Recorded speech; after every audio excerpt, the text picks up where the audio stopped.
Greetings! In today's video, I will be taking a look at these two items. So what we have here is a Swatchbook from Lightwish, and also a set of watercolors from Supervision, a set of 48 colors. So I'll unwrap this and we'll take a look at what's inside.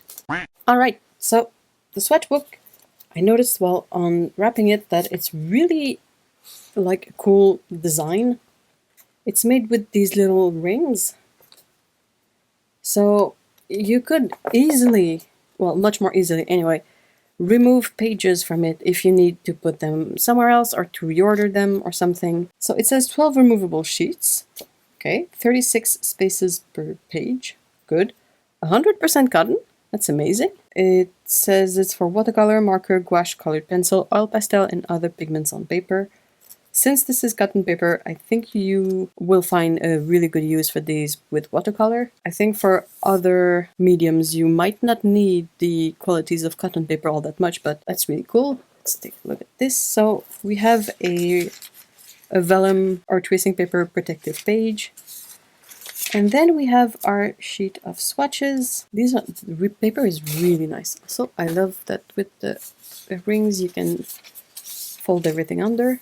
I'll try to show the texture of the paper, but it's really nice and smooth. This is a good size swatch. You have two lines in gray ink at the bottom of the swatches to add details. And yeah, I think it's gonna be, every page has its protective vellum, which is really cool. There's 12 pages like that. Wow.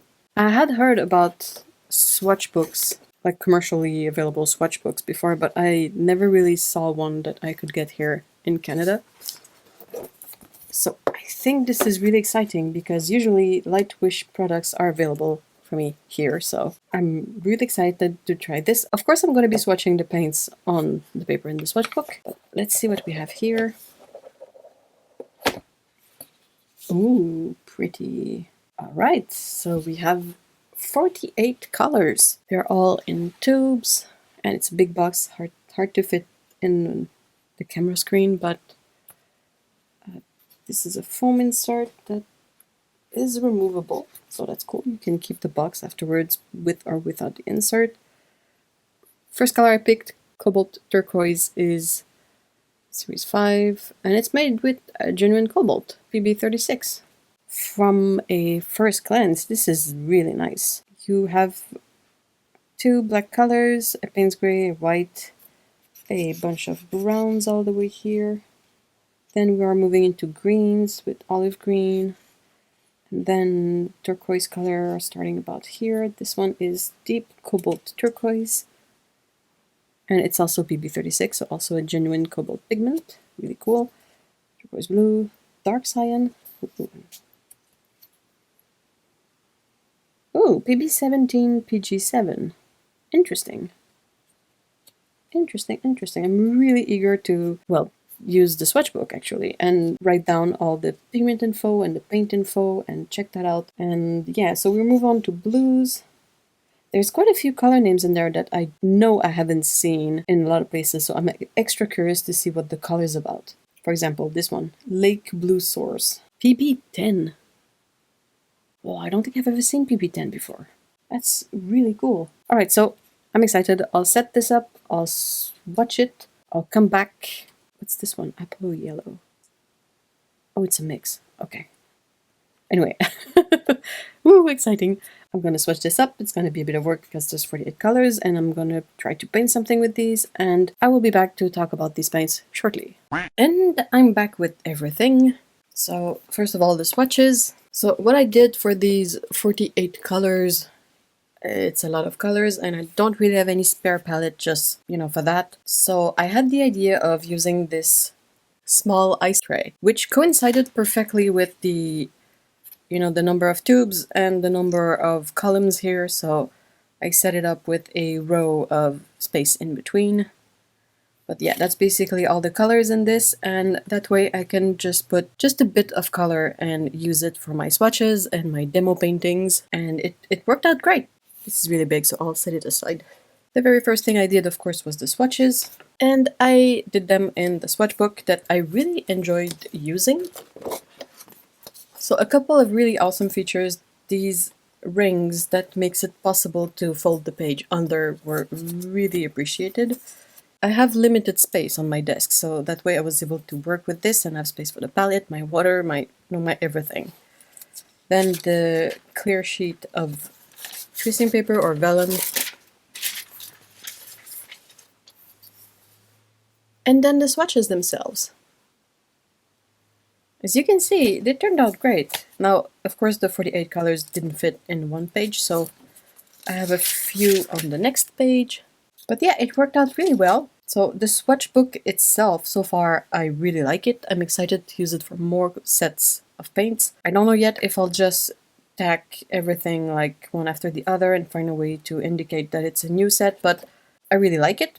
Now, the colors in this set, I think it's a really interesting set. There's a really nice selection of colors in there.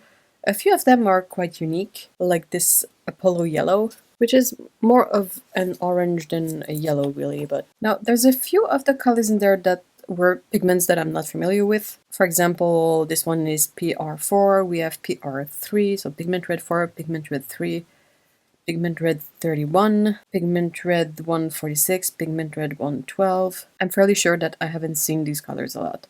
Now, of particular interest, there is this PB17 color, which is a pigment that is difficult to find, so it's nice to see it here. There's a lot of PB15 variants. We have 1, 2, 3, and they're very different colors. So this one looks like a phthalo blue green shade, this one looks like a phthalo blue red shade, and this one looks a bit more like an indent throne blue than a phthalo blue. We also have this lake blue source that is PB10. Now, that's another pigment that I don't think I've seen anywhere else. And then we also have PB15 column 3 here for the turquoise blue. Over here, it says that the turquoise pale has PG15. On the next page, the swatches are mostly what one would expect. So we start the earth colors with raw umber here, and then gold ochre, Mars yellow, and then we have a burnt sienna that is a PR101 pigment. Burnt umber, that is a mix, but a beautiful color. The color kind of matches what I expect burnt umber to be. This is not what I expect my burnt sienna to be. It's a bit too yellow, but still is fine because there's not any other earth colors or more muted colors like this one. So that's okay. The Mars orange is really nice. Mars red, English red, Venetian red. They're all, different enough to be interesting. The Van Dyke brown is a really interesting PBR29. The Mars brown is a PBR33, which is, really cool to see these pigments here. We have a Mars black, which is a more granulating black color, and also an ivory black, which is a smoother black color. And then we have a Payne's gray that kind of reminds me a bit of an indigo color, because it's very bluish, and a titanium dioxide that is quite nice. So that's it for my quick round of the swatches. There's a bunch of colors that I haven't mentioned, but that's because they're basically what you kind of expect them to be. Now, I did quite a few paintings with these colors. So to keep things consistent, I started with doing paintings in this Lightwish binder sketchbook that they sent me. So Lightwish paint, Lightwish sketchbook, just trying to keep things together. So I did two paintings. I did this one, and I also did this one. And I did a third one in a separate sketchbook. But for this, I painted these two. Now, I wanted to paint two separate paintings because I wanted to use different color selection for each of them and different palettes, and to try to work things out with these paints. The paper is fine. It's possibly a bit smooth for what I'm used to, so I had a few struggles. And you can see some things happening with the paints here, like this granulation in the tree that is not present throughout, but the color is quite uniform. So is it because I let the paint be more watery in these areas that degranulated more, or not entirely sure. Here I have a bloom, but that's entirely my fault. You have a bit of texture in a couple of odd places, like here in the back, in this green. I know that there's a few brown pigments that are quite granulating in this set, but I'm not entirely sure why I had this kind of texture, and it could be that I put some of the brown in there, but it's a weird texture that's more like flocculation than granulation. Like, it's not exactly the same vibe. But overall, I think it worked really well. The second painting, also, I tried to play with the mix of granulating colors and smooth colors, so I used a lot of that deep cobalt green, but then also used more smooth colors on top and in the sky, and I tried to make the stones kind of have texture by using an ultramarine blue and a granulating brown, and it worked to some extent. But yeah, again, I had a couple of issues with blooms and spaces, but I think that's because I'm not used to this paper. This paper is really, really smooth. You'll see with my other sketchbook. This other sketchbook is more what I'm used to as far as paper goes. So I'm gonna try to show it, but you can see that there's a bit more texture on this one. Like if you compare the two papers, this one, the bottom one has a more texture, and the top one has a bit more of a smoothness, and it's harder to tell. Perhaps I've painted on the wrong side, and that's why I have a weird texture going on there, but I'm not sure. So this is the third painting I did with these paints. I wanted to use some different colors again, so I used some yellows, oranges, and purples mostly. And I think the paints were more, not well behaved, but they behaved more in a way that I'm familiar with on this paper. It was a bit easier to control for me, especially all these glowy effects. There's this one that I kind of messed up a bit. You can kind of see a bit of a hard edge around here that was not particularly intentional, but it's fine. And yes, I had no issue. I was able to do a bunch of layers and mix the colors and work them on the paper. I had no problem on this one. So overall, I think it's a really, really nice paint set.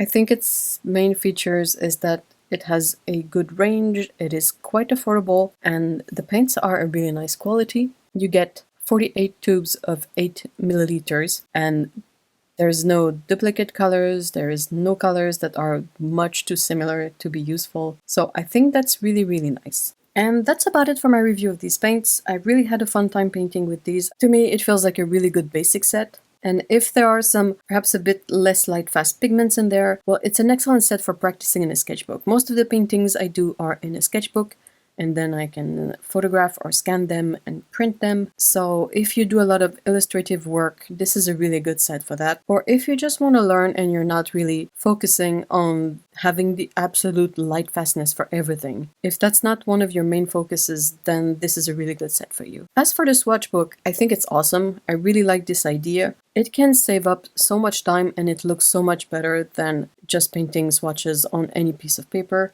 It's a really well made item and it's not too bulky, so I feel like even if you end up having 2 or 3 or 4 of these, they're not gonna be taking up too much space on a shelf or something. I'll have all the links and all the info in the description if you want to check it out for yourself, the Swatchbook and the paints. I want to say thank you to Lightwish and Supervision for sending me these paints and this Swatchbook. I had a really great time with the paints and the Swatchbook was super fun to use. It made the whole experience of swatching the colors very relaxing. Let me know what you think of this set. I would love to read your thoughts in the comments. And thank you so much for watching. See you all in the next one. Bye bye.